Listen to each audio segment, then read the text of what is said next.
Sveiki vaikai, šiandienos tema - skaičiaus dalikliai. Gerai, kas yra skaičiaus dalikliai? Pabandome iš karto prie pavyzdžio.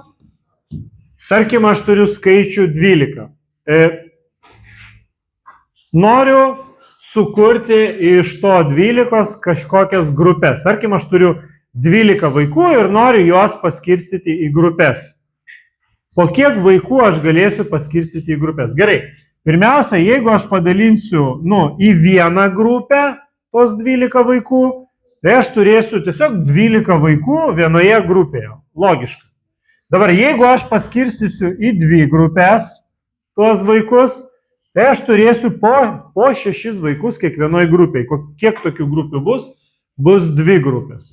Gerai, jeigu aš paskirstysiu į 3 grupės, tai aš turėsiu po 4 vaikus vienoje grupėje. Tokių grupių bus 3. Gerai, jeigu aš padalinsiu į 4 grupės, tai aš gausiu po 3 vaikus grupėje. Jeigu padalinsiu į 6 grupės, turėsiu po 2 vaikus vienoje grupėje. Ir galiausiai, jeigu aš padalinsiu tos vaikus į 12 grupių, aš turėsiu po 1 vaiką kiekvienoje grupėje. Kaip čia keistai beskambėtų, bet vienoje grupėje būtų 1 vaikas. Gerai. Tai dabar, o kodėl aš negaliu paskirstyti 12 vaikų į 5 grupės, tarkim? Kodėl aš negaliu paskirstyti? Nes grupėse nebus lygus vaikų skaičius. Taip sakant, aš gausiu atsakymą su kableliu. Aš negausiu sveiko skaičiaus. Kodėl aš negaliu 12 padalinti į 7 grupės?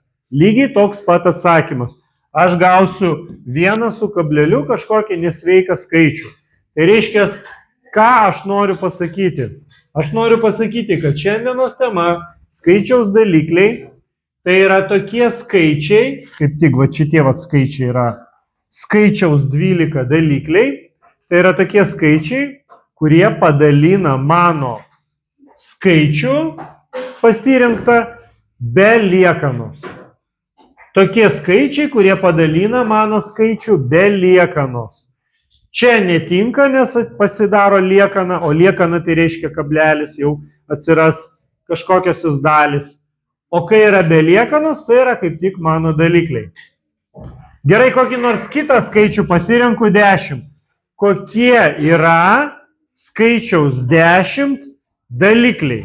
Aš žinau, kad dalinasi iš 1 be liekanos, aš žinau, kad dalinasi iš 2 be liekanos ir aš žinau, kad dalinasi iš 5 be liekanos ir iš 10 be liekanos. Taigi, skaičiaus 10 dalikliai yra 1, 2, 5 ir 10. Visi kiti skaičiai bus jau su liekana ir jie nebus dalikliai. Būtent mano skaičiaus 10 pasirinkto.